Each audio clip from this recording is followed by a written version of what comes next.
Prime Minister Modi is in fact addressing his last Mann Ki Baat of the year. Let's listen.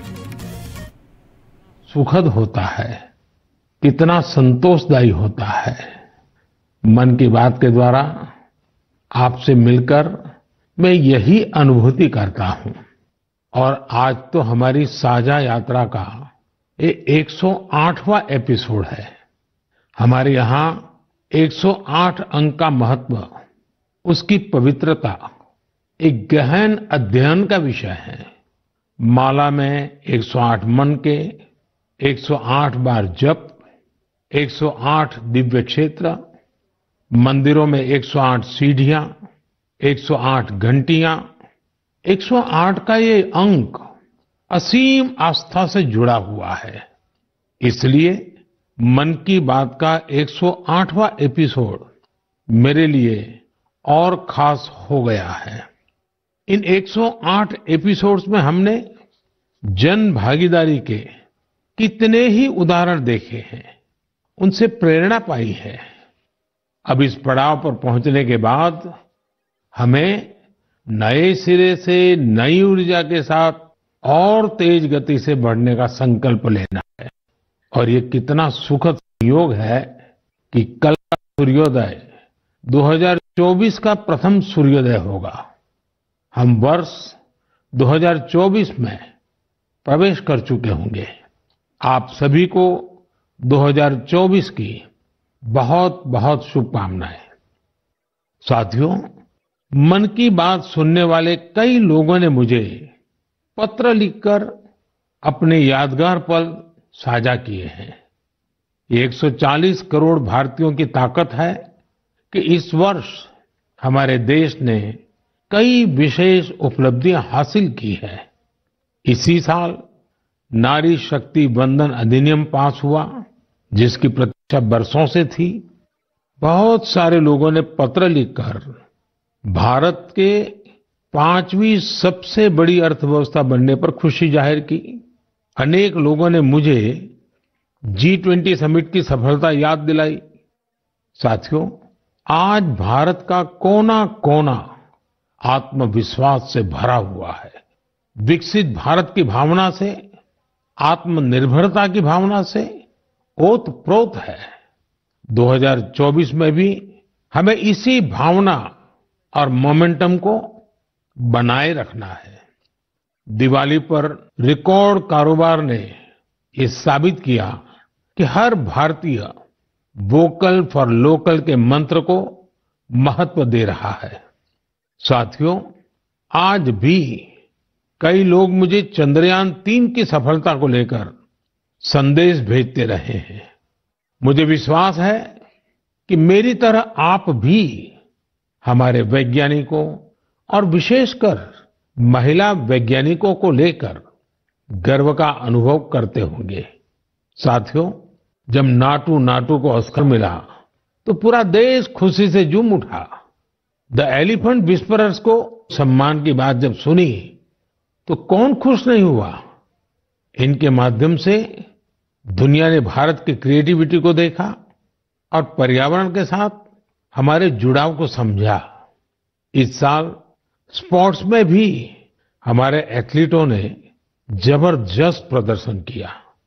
Asian games में हमारे खिलाड़ियों ने 107 और Asian para games में 111 medal जीते। Cricket world cup में भारतीय खिलाड़ियों ने अपने प्रदर्शन से सबका दिल जीत लिया। अंडर 19 T20 वर्ल्ड कप में हमारी महिला क्रिकेट टीम की जीत बहुत प्रेरित करने वाली है। कई खेलों में खिलाड़ियों की उपलब्धियों ने देश का नाम बढ़ाया। अब 2024 में पेरिस ओलंपिक का आयोजन होगा, जिसके लिए पूरा देश अपने खिलाड़ियों का हौसला बढ़ा रहा है। साथियों, जब भी हमने मिलकर प्रयास किया, हमारे देश की विकास यात्रा पर बहुत सकारात्मक प्रभाव हुआ। हमने आजादी का अमृत महोत्सव और मेरी माटी मेरा देश ऐसे सफल अभियान का अनुभव किया। इसमें करोड़ों लोगों की भागीदारी के हम सब साक्षी हैं। 70,000 अमृत सरोवरों का निर्माण भी हमारी सामूहिक उपलब्धि है। साथियों, मेरा ये विश्वास रहा है कि जो देश इनोवेशन को महत्व नहीं देता, उसका विकास रुक जाता है। भारत का इनोवेशन हब बनना इस बात का प्रतीक है कि हम रुकने वाले नहीं हैं। 2015 में हम ग्लोबल इनोवेशन इंडेक्स में 81वें रैंक पर थे। आज हमारी रैंक 40 है। इस वर्ष भारत में फाइल होने वाले पेटेंट की संख्या ज्यादा रही, जिनमें करीब 60% डोमेस्टिक फर्म्स के थे। क्यूएस एशिया यूनिवर्सिटी रैंकिंग में इस बार सबसे अधिक संख्या में भारतीय यूनिवर्सिटी शामिल हुई है। अगर इन उपलब्धियों की लिस्ट बनाना शुरू करें तो ये कभी पूरी ही नहीं होगी। ये तो सिर्फ एक झलक है। भारत का सामर्थ्य कितना प्रभावी है। हमें देश की इन सफलताओं से, देश के लोगों की इन उपलब्धियों से प्रेरणा लेनी है, गर्व करना है, नए संकल्प लेने हैं। मैं एक बार फिर आप सबको 2024 की शुभकामनाएं देता हूं। मेरे परिवारजनों, हमने अभी भारत को लेकर हर तरफ जो आशा और उत्साह है, उसकी चर्चा की। ये आशा और उम्मीद बहुत अच्छी है। जब भारत विकसित होगा, सबसे अधिक लाभ युवाओं को ही होगा। लेकिन युवाओं को इसका लाभ तब और ज्यादा मिलेगा जब वो फिट होंगे। आजकल हम देखते हैं कि लाइफस्टाइल रिलेटेड डिसीज के बारे में कितनी बातें होती हैं। ये हम सभी के लिए, खासकर युवाओं के लिए ज्यादा चिंता की बात है। इस मन की बात के लिए मैंने आप सभी से फिट इंडिया से जुड़े इनपुट भेजने का आग्रह किया था। आप लोगों ने रिस्पॉन्स दिया, उसने मुझे उत्साह से भर दिया है। नमो ऐप पर बड़ी संख्या में मुझे स्टार्टअप्स ने भी अपने सुझाव भेजे हैं। उन्होंने अपने कई तरह के अनूठे प्रयासों की चर्चा की है। साथियों, भारत के प्रयास से 2023 को इंटरनेशनल ईयर ऑफ मिलेट्स के रूप में मनाया गया। इससे इस क्षेत्र में काम करने वाले स्टार्टअप्स को बहुत सारे अवसर मिले। इनमें लखनऊ से शुरू हुए किरोज फूड्स, प्रयागराज के ग्रैंडमा मिलेट्स और न्यूट्रास्यूटिकल रिच ऑर्गेनिक इंडिया जैसे कई स्टार्टअप शामिल हैं। एल्पिनो हेल्थ फूड्स, अबोरियल और किरोज फूड से जुड़े युवा हेल्दी फूड के ऑप्शंस को लेकर नए नए इनोवेशन भी कर रहे हैं। बेंगलुरु के अनबॉक्स हेल्थ से जुड़े युवाओं ने ये भी बताया है कि कैसे वे लोगों को उनकी पसंदीदा डाइट चुनने में मदद कर रहे हैं। फिजिकल हेल्थ को लेकर दिलचस्पी जिस तरह से बढ़ रही है, उससे इस क्षेत्र से जुड़े कोचेस और ट्रेनर्स की डिमांड भी बढ़ रही है। जोगो टेक्नोलॉजी जैसे स्टार्टअप्स इस मांग को पूरा करने में मदद कर रहे हैं। साथियों, आज फिजिकल हेल्थ और वेलबींग की चर्चा तो खूब होती है, लेकिन इससे जुड़ा एक और बड़ा पहलू है मेंटल हेल्थ का। मुझे यह जानकर बहुत खुशी हुई है कि मुंबई के इन्फी हिल और योर दोस्त जैसे स्टार्टअप्स मेंटल हेल्थ और वेलबींग को इंप्रूव करने के लिए काम कर रहे हैं। इतना ही नहीं, आज इसके लिए आर्टिफिशियल इंटेलिजेंस जैसी टेक्नोलॉजी का इस्तेमाल भी किया जा रहा है। साथियों, मैं यहाँ कुछ ही स्टार्टअप्स का नाम ले सकता हूँ क्योंकि लिस्ट बहुत लंबी है। मैं आप सभी से आग्रह करूंगा कि फिट इंडिया के सपने को साकार करने की दिशा में इनोवेटिव हेल्थ केयर स्टार्टअप्स के बारे में मुझे जरूर लिखते रहें। मैं आपके साथ फिजिकल और मेंटल हेल्थ के बारे में बात करने वाले जाने माने लोगों के अनुभव भी साझा करना चाहता हूं। पहला मैसेज सद्गुरु जग्गी वासुदेव जी का है। विशेष रूप से फिटनेस ऑफ द माइंड यानी मानसिक स्वास्थ्य को लेकर अपने विचार साझा करेंगे। इस मन की बात में मन के स्वास्थ्य पर बात करना हमारा सौभाग्य है। Mental illnesses and how we keep our neurological system are very directly related. How alert, static-free and disturbance-free we keep our neurological system will decide how pleasant we feel within ourselves.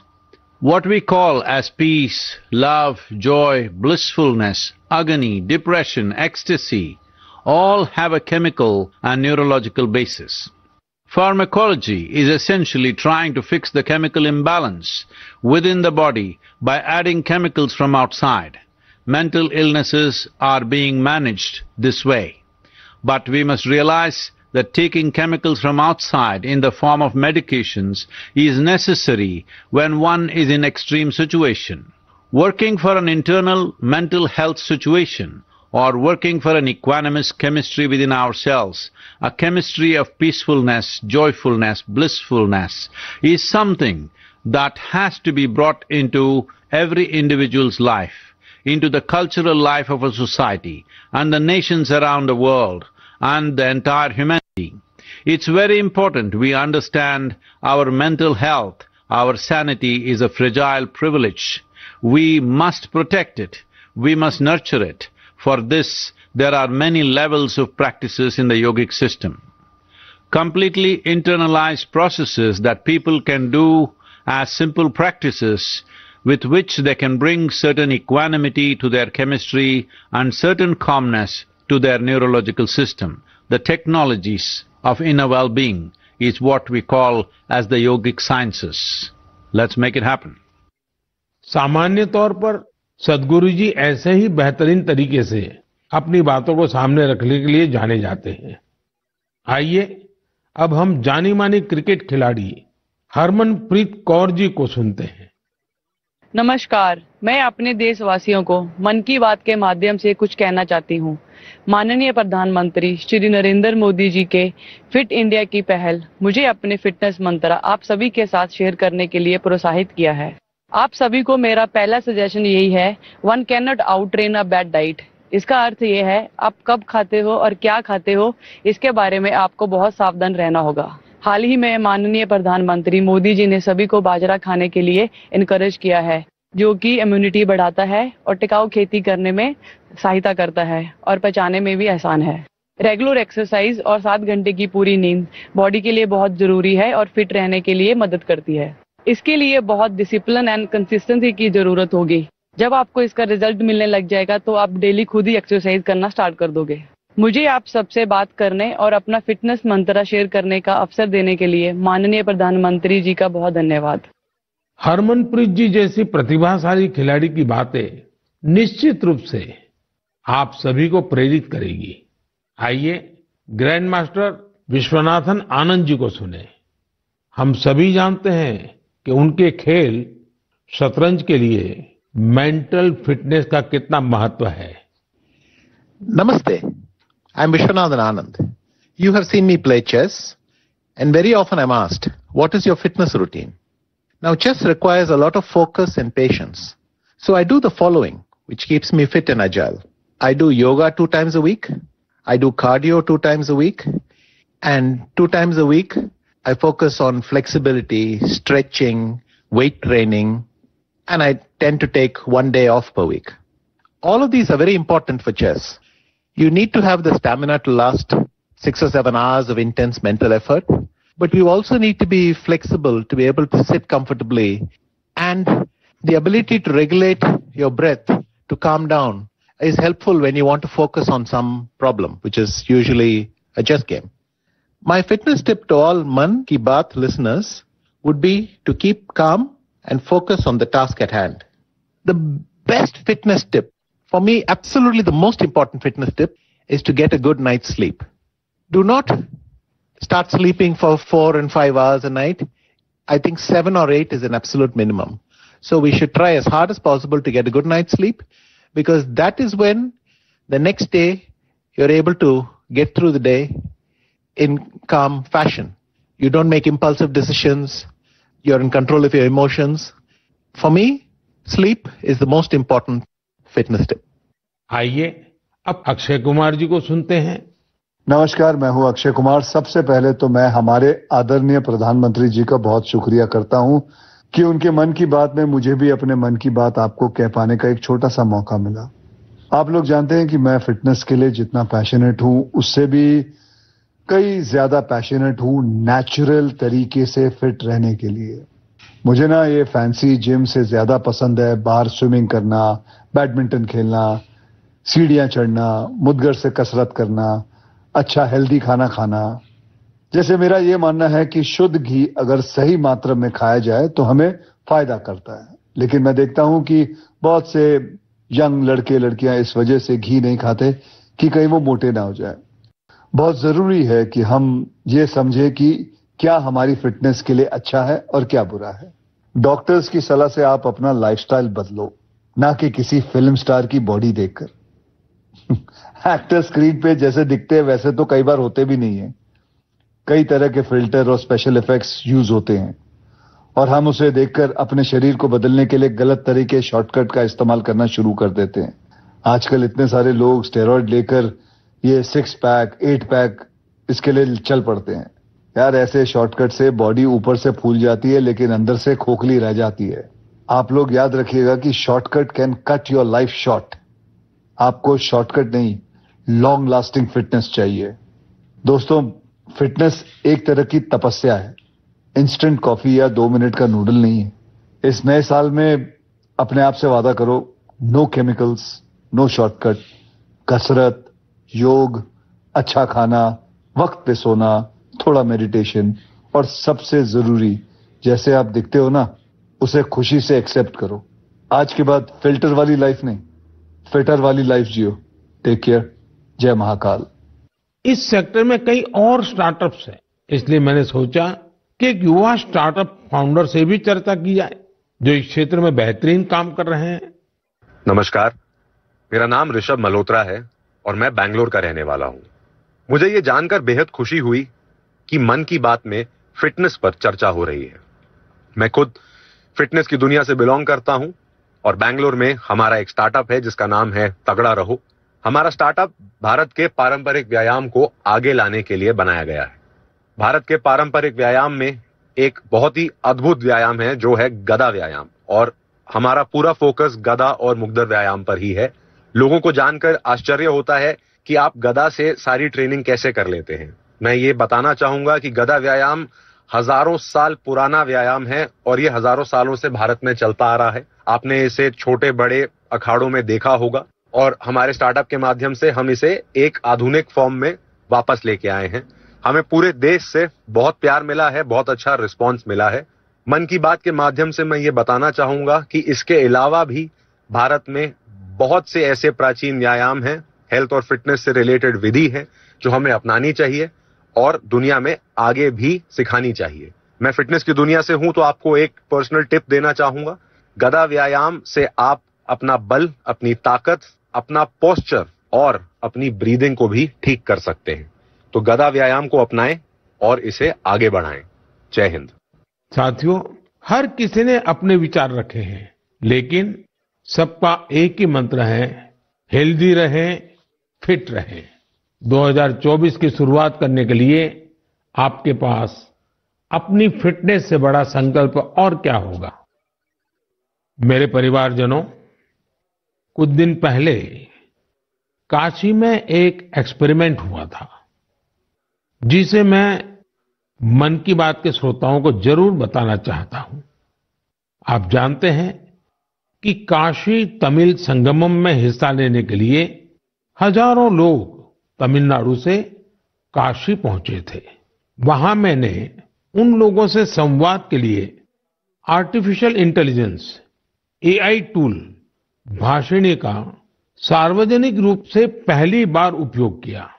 मैं मंच से हिंदी में संबोधन कर रहा था, लेकिन AI tool Bhashini की वजह से वहां मौजूद तमिलनाडु के लोगों को मेरा वही संबोधन उसी समय तमिल भाषा में सुनाई दे रहा था। काशी तमिल संगमम में आए लोग इस प्रयोग से बहुत उत्साहित दिखे। वो दिन दूर नहीं जब किसी एक भाषा में संबोधन हुआ करेगा और जनता रियल टाइम में उसी भाषण को अपनी भाषा में सुना करेगी। ऐसा ही फिल्मों के साथ भी होगा। जब जनता सिनेमा हॉल में एआई की मदद से रियल टाइम ट्रांसलेशन सुना करेगी, आप अंदाजा लगा सकते हैं कि जब ये टेक्नोलॉजी हमारे स्कूलों, हमारे अस्पतालों, हमारी अदालतों में व्यापक रूप से इस्तेमाल होने लगेगी तो कितना बड़ा परिवर्तन आएगा। मैं आज की युवा पीढ़ी से आग्रह करूंगा कि रियल टाइम ट्रांसलेशन से जुड़े एआई टूल्स को और एक्सप्लोर करें, उन्हें 100% फुल प्रूफ बनाएं। साथियों, बदलते हुए समय में हमें अपनी भाषाएं बचानी भी हैं और उनका संवर्धन भी करना है। अब मैं आपको झारखंड के एक आदिवासी गांव के बारे में बताना चाहता हूं। इस गांव ने अपने बच्चों को मातृभाषा में शिक्षा देने के लिए एक अनूठी पहल की है। मंगलो गांव में बच्चों को कुडुख भाषा में शिक्षा दी जा रही है। इस स्कूल का नाम है कार्तिक उरांव आदिवासी कुडुख स्कूल। इस स्कूल में 300 आदिवासी बच्चे पढ़ते हैं। कुडुख भाषा उरांव आदिवासी समुदाय की मातृभाषा है। कुडुख भाषा की अपनी लिपि भी है, जिसे तोलंग सिकी नाम से जाना जाता है। ये भाषा धीरे धीरे विलुप्त होती जा रही थी, जिसे बचाने के लिए इस समुदाय ने अपनी भाषा में बच्चों को शिक्षा देने का फैसला किया है। इस स्कूल को शुरू करने वाले अरविंद उरांव कहते हैं कि आदिवासी बच्चों को अंग्रेजी भाषा में दिक्कत आती थी, इसलिए उन्होंने गांव के बच्चों को अपनी मातृभाषा में पढ़ाना शुरू कर दिया। उनके इस प्रयास से बेहतर परिणाम मिलने लगे तो गांव वाले भी उनके साथ जुड़ गए। अपनी भाषा में पढ़ाई की वजह से बच्चों के सीखने की गति भी तेज हो गई है। हमारे देश में कई बच्चे भाषा की मुश्किलों की वजह से पढ़ाई बीच में ही छोड़ देते थे। ऐसी परेशानियों को दूर करने में नई राष्ट्रीय शिक्षा नीति से भी मदद मिल रही है। हमारा प्रयास है कि भाषा किसी भी बच्चे की शिक्षा और प्रगति में बाधा नहीं बननी चाहिए। साथियों, हमारी भारत भूमि को हर कालखंड में देश की विलक्षण बेटियों ने गौरव से भर दिया है। सावित्रीबाई फुले जी और रानी वेलु नाचियार जी देश की ऐसी ही दो विभूतियां हैं। उनका व्यक्तित्व ऐसे प्रकाश स्तंभ की तरह है जो हर युग में नारी शक्ति को आगे बढ़ाने का मार्ग दिखाता रहेगा। आज से कुछ ही दिनों बाद 3 जनवरी को हम सभी इन दोनों की जन्म जयंती मनाएंगे। सावित्रीबाई फुले जी का नाम आते ही सबसे पहले शिक्षा और समाज सुधार के क्षेत्र में उनका योगदान हमारे सामने आता है। वे हमेशा महिलाओं और वंचितों की शिक्षा के लिए जोरदार तरीके से आवाज उठाती रही। वे अपने समय से बहुत आगे थी और उन गलत प्रथाओं के विरोध में हमेशा मुखर रही। शिक्षा से समाज के सशक्तिकरण पर उनका गहरा विश्वास था। महात्मा फुले जी के साथ मिलकर उन्होंने बेटियों के लिए कई स्कूल शुरू किए। उनकी कविताएं लोगों में जागरूकता बढ़ाने और आत्मविश्वास भरने वाली होती थी। लोगों से हमेशा उनका यह आग्रह रहा कि वे जरूरत में एक दूसरे की मदद करें और प्रकृति के साथ भी समरसता से रहें। वे कितनी दयालु थी, इसे शब्दों में नहीं समेटा जा सकता। जब महाराष्ट्र में अकाल पड़ा तो सावित्रीबाई और महात्मा फुले ने जरूरतमंदों की मदद के लिए अपने घरों के दरवाजे खोल दिए।